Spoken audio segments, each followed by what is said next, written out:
Katanya kalau seorang kafir yang sudah jelas-jelas dalam Al-Quran Allah sebutkan tabbat yada abi lahabi wa tab, udah jelas-jelas ini ahli neraka, dia mendapatkan keringanan dari Allah subhanahu wa ta'ala karena senang di hari kelahiran Nabi Muhammad SAW.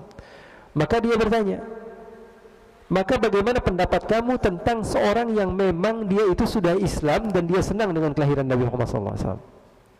Kalau Abu Jahal yang tidak beriman tapi senang dengan kelahiran Nabi Muhammad mendapatkan keringanan dari Allah, bagaimana dengan kita yang sudah Islam dan senang dengan kelahiran Nabi besar Muhammad SAW? Jadi Abu Jahal dapat apa? Dapat keringanan, dia bisa memakan atau meminum apa? Susu setiap hari Senin. Tapi riwayat itu wallahu alam ya banyak disebutkan oleh ulama hadis, tapi ikut kepada Al-Quran ya. Sebagian ulama mengatakan ikut kepada Al-Quran. Al-Quran mengatakan bahwa la yukhaffafu anhumul azab wa lahum yunsarun.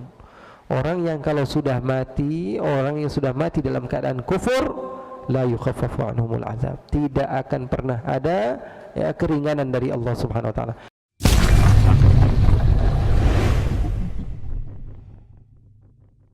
Allah nggak mungkin nyiptain kita di akhir tahun, di akhir hayat ini, di akhir zaman, kecuali karena Allah tahu kita ini nggak bakalan kuat. Kalau saya sih nyadarnya begitu ya, sadar diri aja begitu. Wah, saya pengen nih hidup, coba saya hidup di zaman Nabi. Iya, kalau kita jadi Abu Bakar enak, kalau kita jadi Abu Jahal, betul nggak? Udah, alhamdulillah aja lah, bersyukur ya Allah, alhamdulillah saya hidup di zaman akhir, nggak apa-apa, yang penting masih beriman kepada Allah, beriman kepada Rasul, beriman kepada hari akhir, beriman muluk-muluk pengen jadi sahabat Nabi. Ketahuilah kita ini memang diciptakan oleh Allah di akhir zaman karena memang Allah tahu kita ini nggak bakalan kuat kalau hidup di zaman tersebut.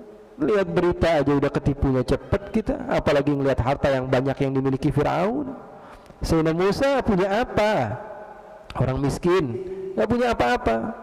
Kalau kita hidup di zaman itu nggak mungkin kita setiap hari orang-orang di rumah datang ke rumah kita ngebisikin, Firaun ngasih duit, Firaun ngasih ini, Firaun ngasih beras, Firaun ngasih. Sayyidina Musa punya apa? Punya apa? Diejek terus menerus, begitu dan seterusnya. Ya semua.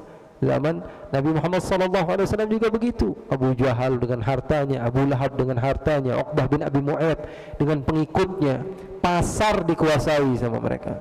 Ya, pasar Ukaz setiap hari itu dikuasai dengan apa? Pujian-pujian kepada mereka dan penghinaan kepada Nabi Muhammad. Setiap hari orang-orang Nabi Muhammad SAW, sahabat-sahabatnya dihinakan, ada yang dicambuk, ada yang takutlah kita bisa kuat hati seperti mereka, itu belum tentu. Makanya saya ulangi sekali lagi, kita bersyukur saja kepada Allah Subhanahu wa ta'ala. Alhamdulillah Allah jadikan kita termasuk orang yang beriman kepada Allah, beriman kepada Rasul, dan insya Allah terus menerus menjadi pencinta kepada mereka.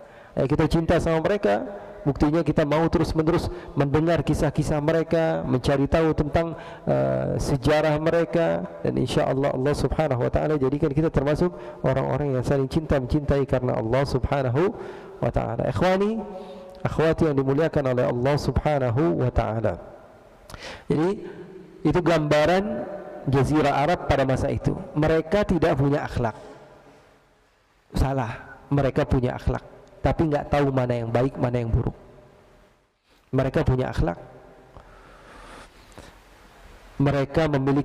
Mereka pernah melakukan hilful fudul, perjanjian. Apa perjanjian apa? Kata Rasulullah SAW ketika itu Rasulullah sudah dewasa dan diundang untuk ikut dalam perjanjian tersebut. Apa kata Nabi? Kalau saya sudah Islam dan diajak untuk diadakan lagi perjanjian seperti ini, saya adalah orang yang akan hadir. Artinya apa? Itu perjanjian yang baik. Hilful fudul itu ketika Rasulullah belum jadi Nabi, tapi orang-orang Arab ketika itu berkumpul, setiap kabilah kumpul. Orang yang datang ke kota Mekah kalau dizalimi kita harus bantu, kalau dihinakan harus kita bantu. Orang yang nggak punya harta kita harus bantu. Jadi mereka sebenarnya sudah ada, cuman nggak tahu mana yang baik, mana yang buruk. Seperti tadi, mereka nggak tahu gimana cara nyelamatin anak perempuan mereka supaya tidak dinikmati banyak laki-laki, akhirnya dibunuh. Nah, itu kan namanya bodoh, ya, bodoh. Ikhwani, Nabi Muhammad SAW lahir dari keturunan Hashim itu. Keturunan Hashim kita sudah ceritakan panjang lebar. Yang belum mendengar bisa melihat di YouTube kita ya, di YouTube MRBJ dari awal pengajian-pengajian awal ya. Dari ketika Rasulullah SAW dari Sayyidina Hashim sudah saya ceritakan, anak-anaknya dari Abdul Manaf juga sudah saya ceritakan. Hashim pergi ke Palestina juga ya, di Gaza saya sudah ceritakan. Kemudian Abdullah ketika itu mau di kurban sudah saya ceritakan. Ada yang ingat gak? Abdullah mau dipotong sama bapaknya, akhirnya ditukar dengan berapa? 100 onta. Kemudian juga sampai lahirlah Nabi Muhammad SAW. Kemudian Nabi Muhammad SAW disusui oleh Thuwaibah al-Aslamiyah. Siapa namanya pembantunya? Abu Lahab ya, Thuwaibah al-Aslamiyah. Jadi Nabi Muhammad SAW nyusu pertama setelah ibunya dengan seorang wanita bernama Thuwaibah al-Aslamiyah. Siapa namanya? Thuwaibah al-Aslamiyah. Dia ini adalah pembantunya ataupun hamba sahayanya, bukan pembantu ya, hamba sahayanya siapa? Abu Lahab. Abu Lahab paman Nabi Muhammad SAW yang tidak beriman kepada Nabi. Jadi ketika Rasulullah SAW lahir, Abu Lahab ini senang katanya. Senang, akhirnya apa? Dia merdekakan hamba sahayanya, kemudian diberikan kepada Nabi yang namanya Thuwaibah al-Aslamiyah untuk menyusui Nabi Muhammad SAW. Maka ada riwayat yang mengatakan Abu Lahab ini setiap hari Senin dia mendapatkan susu dari jemari tangannya. Jadi dia dapat siksaan di neraka, tapi setiap hari Senin dia mendapatkan air susu. Dia bisa minum air susu dari jemari tangannya. Ya, kata sebagian ulama mengatakan, "Idza kana hadza kafiran jaa dhammuhu wa tabbat yadahu fil jahim mukhallada." Ata annahu yawmal itsnain daiman mukhaffafun anhu lisururi bi Ahmad. Fama dhannu bil 'abd alladhi tula dahrihi bi Ahmad masruran wa mata muwahhida. Katanya, kalau seorang kafir yang sudah jelas-jelas dalam Al-Qur'an Allah sebutkan tabbat yada abi lahab wa tab. Udah jelas-jelas ini ahli neraka. Dia mendapatkan keringanan dari Allah Subhanahu wa taala karena senang di hari kelahiran Nabi Muhammad SAW. Maka dia bertanya, maka bagaimana pendapat kamu tentang seorang yang memang dia itu sudah Islam dan dia senang dengan kelahiran Nabi Muhammad SAW? Kalau Abu Jahal yang tidak beriman tapi senang dengan kelahiran Nabi Muhammad mendapatkan keringanan dari Allah, bagaimana dengan kita yang sudah Islam dan senang dengan kelahiran Nabi besar Muhammad SAW? Jadi Abu Jahal dapat apa? Dapat keringanan, dia bisa memakan atau meminum apa? Susu setiap hari Senin. Tapi riwayat itu wallahu alam ya banyak disebutkan oleh ulama hadis, tapi ikut kepada Al-Qur'an ya. Sebagian ulama mengatakan ikut kepada Al-Qur'an.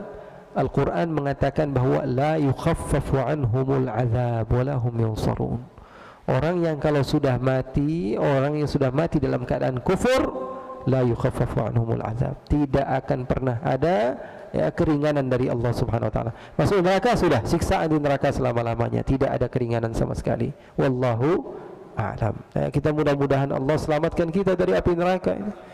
Kalau udah masuk susah keluar lagi, enggak bisa keluar lagi udah. Gitu yang kita harap siapa? Nabi Muhammad deh, enggak ada lain. Enggak ada yang lain, kita ngarepin siapa lagi coba? Nabi Muhammad katakan setiap para nabi itu memiliki mukjizat sebanyak umat pengikutnya.